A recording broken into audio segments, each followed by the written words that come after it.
Hi hello welcome back to my channel one goal aroma. అందరు బాగున్నారండి? నేనైతే చాలా బాగున్నాను.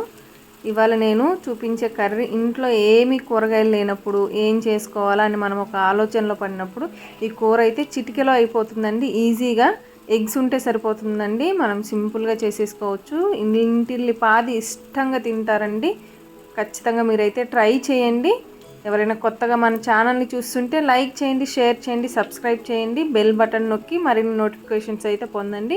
ఇది గుడ్డు కారం అండి. విన్నారా? బాగా గుడ్డు కారం అండి, గుడ్డు కారం కాదు.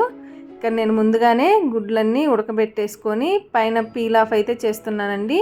గుడ్లు ఒలిచేటప్పుడు వెనక ఒక లేయర్ ఉంటుందండి, ఆ లేయర్ తీయండి, లేకపోతే అది ఇట్లా ఒక ప్లాస్టిక్ లాగా ఉండిపోతుంది అనమాట. అది తీసేసి పక్కన పెట్టేసాను. నేను ఎగ్స్ అయితే అన్నీ ఒలిచేసి ఇక్కడ కొన్ని వెల్లుల్లిపాయలు తీసుకున్నాను. అలాగే 4 ఉల్లిపాయలు తీసుకున్నానండి. అవి శుభ్రంగా కడిగి రోట్లో వేసి కచ్చాపచ్చాగా నూరుకోండి. ఉల్లిపాయలు మరీ పేస్ట్ లాగా నూరొద్దండి. కచ్చాపచ్చాగా నూరటం వల్ల మనకు మంచి టేస్ట్ వస్తుంది. తినేటప్పుడు కూడా ఆ ఉల్లిపాయ తగిలి మంచిగా టేస్ట్ అయితే ఉంటుందండి. ఇట్లా అన్ని ఉల్లిపాయలు నేను 4 ఉల్లిపాయలు తీసుకున్నానండి. మాకైతే సరిపోతాయి. 4 ఉల్లిపాయలు ఇట్లా కచ్చాపచ్చాగా నేను చూపించినట్టుగా నూరుకొని ఇక్కడ అదే రోట్లో నేను వెల్లుల్లిపాయలు కొంచెం అట్లా దంచుకొని కొంచెం పసుపు, అందులోనే 2 నుండి 3 స్పూన్ల కారం వేసాను నేను. మీరు తినే స్పైసీని బట్టి కారం అయితే యాడ్ చేసుకోండి. నేను ఇక్కడ 3 స్పూన్ల కారం వేసాను. కొంచెం ఉప్పు, కల్లుప్పు వేసానండి. రాళ్ళుప్పు వేసి బాగా నూరుకోవాలి, మెత్తగా నూరుకోవాలి. ఆ రాళ్ళుప్పు మెత్తగా అయిపోయి మన సాల్ట్ ఉంటుంది కదా అట్లా అండి, లేకపోతే మళ్ళీ కరగదండి.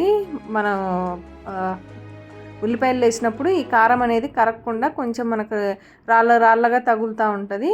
అట్లా కాకుండా మెత్తగా నూరుకొని ఒక ప్లేట్లోకి అయితే తీసేసుకోండి.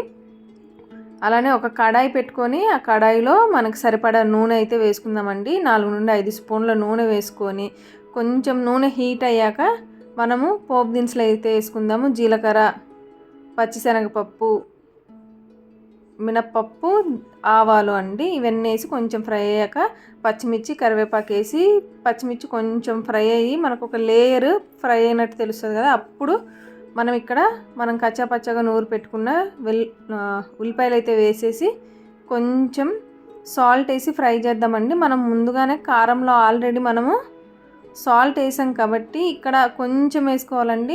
కొంచెం సాల్ట్ వేసుకోవటం వల్ల త్వరగా ఉల్లిపాయలు అయితే ఫ్రై అవుతాయి. ఇట్లా ఒక 10 మినిట్స్ ఫ్రై చేశాక ఇదిగోండి ఇట్లా కొంచెం వేగినట్టు ఉంటాయి కదా, అప్పుడు మనము కారం అయితే నూరుకున్న కారం అయితే వేద్దామండి. వెల్లుల్లిపాయ కారం అండి, వెల్లుల్లిపాయ కారం ఇది నూరుకొని దీంట్లో వేసి కొంచెం ఫ్రై చేసుకుందామండి. బాగా అది పచ్చివాసన పోయేంత వరకు. ఆయిల్ కొంచెం బయటికి వస్తున్నప్పుడు ఇదిగోండి ఇట్లా కారం అంతా మగ్గిపోయింది. ఉల్లిపాయలు మనం వేసిన కారం అంతా చక్కగా మగ్గిపోయింది. ఇప్పుడు మనము గుడ్లు అయితే వేసేద్దామండి. గుడ్లు ఘాటు పెట్టుకొని వేసుకోండి. అప్పుడు ఆ కారం అంతా మనం పెట్టుకున్న ఘాట్లు ఉంటాయి కదా, అప్పుడు గుడ్డుకి పట్టి మంచి టేస్ట్ వస్తుంది. మనం ఆ ఘాట్లు పెట్టడం వల్ల ఆ కారం అంతా గుడ్డు లోపలికి వెళ్ళి తినేటప్పుడు ప్రతి బైట్లో మనం ఎంజాయ్ చేస్తామండి. అంత రుచిగా ఉంటుంది ఈ కూర అయితే. మీరు తప్పకుండా ట్రై చేయండి. ఇట్లా ఒక గుడ్లు వేసాక కొంచెం 5 to 10 మినిట్స్ ఫ్రై చేస్తూ ఉండాలండి. మీడియం ఫ్లేమ్లో పెట్టుకొని ఆ కారం అంతా గుడ్డుకి పట్టేంత వరకు మనం ఫ్రై చేస్తూ ఉండాలి. అట్లానే వదిలేయద్దు, కొంచెం కలుపుతూ ఉండండి. కలుపుతూ అడుగంటకుండా చూసుకోవాలండి.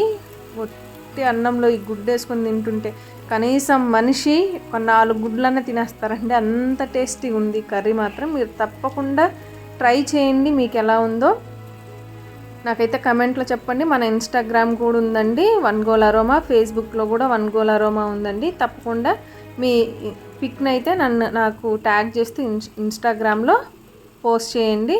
తప్పకుండా ఈ రెసిపీని ట్రై చేసి ఎలా ఉందో చెప్పండి. ఎవరైనా కొత్తగా చూస్తుంటే మన ఛానల్ని లైక్ చేయండి, షేర్ చేయండి, సబ్స్క్రైబ్ చేయండి. అందరికీ థ్యాంక్ యూ అండి. Thank you all.